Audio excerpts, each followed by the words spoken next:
Let's make an infusion for anxiety, PMS, menopause, and managing BP. Use 1 part, which can be a 1/4 cup, 1/2 cup, whatever you like to make it. First, we have 3 parts red clover, 3 parts lemon balm,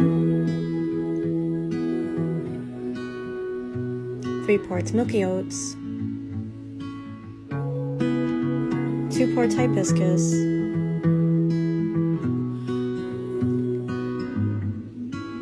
2 parts linden,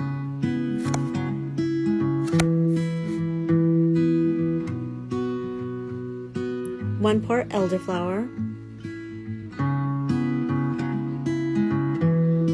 1 part damiana,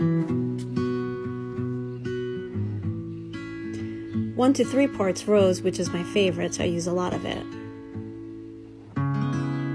1 part yarrow, 1 part lady's mantle, 1 part motherwort. Now we're going to mix it really well and use this kitchen scissors to chop up any large parts and keep mixing.